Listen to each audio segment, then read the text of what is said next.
Dear Muslims, we live in interesting times. In this land of ours, if a teenager, a young man or woman, 17 years old, if they wish to get a tattoo, a permanent ink on their body, the law will say, that's not allowed, you're too young to get a tattoo. If a 20-year-old wants to purchase beer, the law will say, you're too young, you cannot drink beer. In fact, if any minor wants to purchase nicotine, cigarettes, they too will be told this is not allowed. If a young man or woman below the age of 18 goes to the doctor, says, I want cosmetic surgery, the law will say, society will say, parents will say, rightfully so, you're too young to make this decision. But what we are seeing now is something very strange. In the same land where a 17-year-old cannot purchase cigarettes, if that same child comes and says, oh, I think I have been born into the wrong body. I think my gender has been assigned by God incorrectly.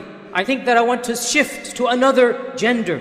And they go to the doctor, not for tattoo, not for cosmetic surgery to look more handsome and beautiful, but to self-mutilate themselves, to cut off their natural organs, to amputate that which makes them quintessentially male or female. If they go to the doctor and say, I want to block the natural progression of puberty, I want to take abnormal, atypical drugs, so that I don't develop and blossom into a young lady, or I don't become a young man, this same society is going to welcome and embrace. And in case the parents say, oh, hold on a sec, you're too young, how can you make this decision? What we are seeing now is that, terrifyingly, the law is siding with a child against the parents. Already in Canada, a boy wanted to become a girl, the parents said no. This young boy sued his own parents in court. He was not yet 18. And he said, my parents are preventing me from becoming a sheep. And so he sued his parents to become a sheep. And the courts sided with him, stripped his parents' rights to be parents, took him away from his parents because that is abuse in their eyes, put him in another home,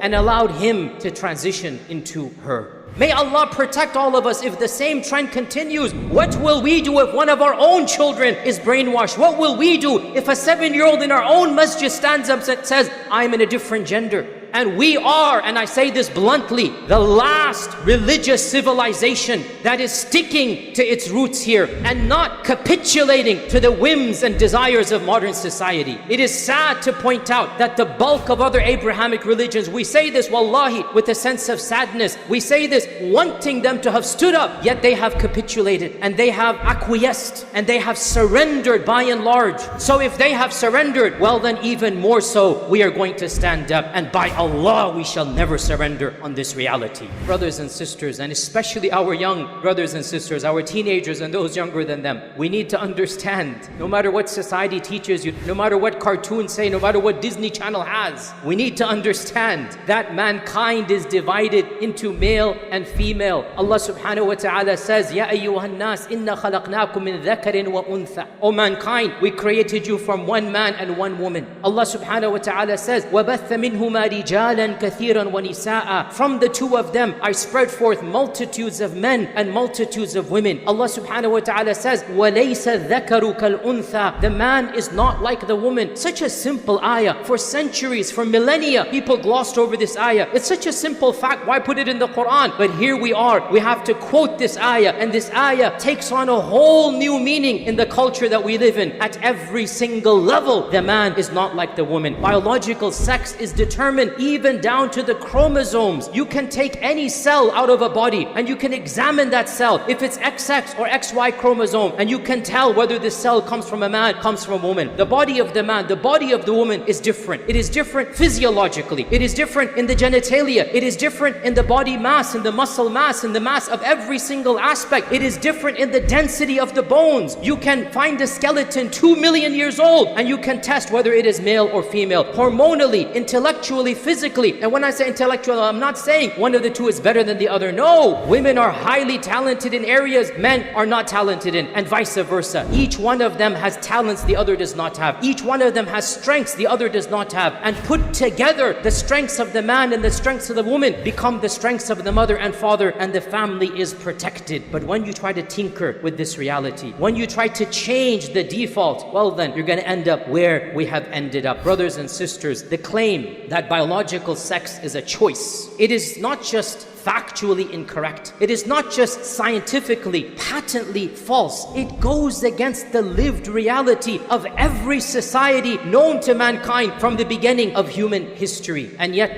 if you look at what our children are being taught, they are taught that you may choose your gender and you may change your mind every few days. One day you wake up and you're this, the other day you wake up you're that. Oh, by the way, if you didn't know, it's not just 2 genders. I actually checked today to make sure I'm up to date, and I'm not exaggerating. 105 identities, genders and identities. More flavors than Baskin-Robbins. You wake up and you just change every day. I want to be this, I want to be that. Those people who are born male, but they say they are now female. Okay, they want to compete in sports events as well, which is a problem. But they also want to now go to the bathrooms of the different gender. So somebody born and raised as a man now says, oh, but I identify as a woman. He wants to go to the women's bathroom. Somebody born as a woman, the other way around. They want to go to the locker rooms and high schools of the opposite gender. Just because they claim something. That's it. And they don't even have to prove. They don't even have to undergo any surgery, because now the notion is, it's just an identity of the mind, a social construct. Unless we stand up and speak, unless we fight for our religious and civil rights, the situation is only going to become worse. In the end of the day, brothers and sisters, we cannot force anybody to do anything, but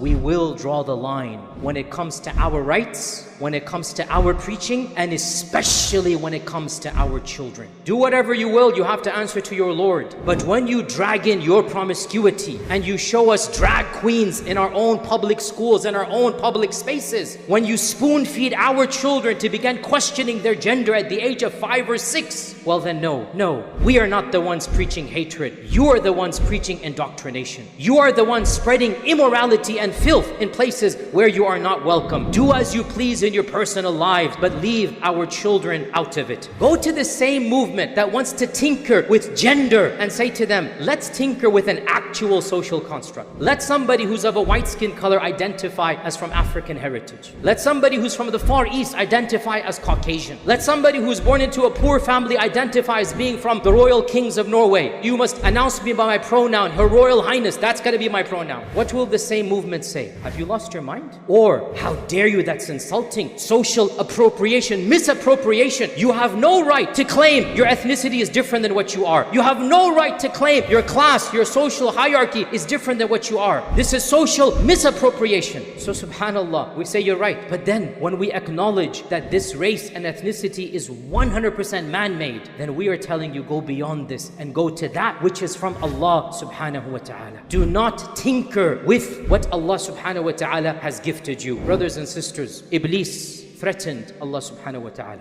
and he said, because of what you have done, I will misguide all of these people. لَأُغْوِيَنَّهُمْ أَجْمَعِينَ. And Iblis said to Allah, the majority of them will be unthankful. And you know what Iblis said? وَلَآمُرَنَّهُمْ فَلَيُغَيِّرُنَّ خَلْقَ اللَّهِ. I'm going to misguide them and command them to the extent they will change the way that you created them. They're going to disfigure their own selves. What greater disfiguration when the gift that Allah has given you, you reject it and say, no, I will cut my own member off. I will disfigure my own body. And I think this is something that is praiseworthy. What this movement is doing, it is implementing the misguidance of Iblis and rejecting the guidance from Allah subhanahu wa ta'ala. So we seek Allah's protection from this misguidance, and to Him we turn. The transgender movement is a part of a broader cultural trend that goes down many decades. It is based upon a rejection of a higher sense of morality. It is based upon a rejection of the divine. And it's embracing hedonism and sensuality and narcissism of the most basest human desires. Its basic premise is that one's feelings are the ultimate arbiter of truth. If I feel something, then this is the way it should be. And Allah subhanahu wa ta'ala's religion has come and told us that's not how we base facts. أَفَرَأَيْتَ مَنِ اتَّخَذَ إِلَهَهُ هَوَاهُ. Have you not seen the one who took his desires as his God? The entire movement from beginning to end, from its very inception 100 years ago, the entire movement is a threat to family values and hence to a wholesome society. As Muslims, we must have the courage. We we must have the iman, we must have the fortitude to stand up, to protect our own children, to protect our own families from such misguidance. And we speak to our fellow citizens and we tell them, turn back to God. It is still not too late. Turn back to my God and your God. Turn back to the God of Abraham, because the path that you are heading down, this path is a path of utter depravity and moral destruction. And unless God saves us all, unless there is intervention from up above, there is no end to this other than the destruction of the family, and with that the destruction of society. Wallahu ta'ala al-musta'an.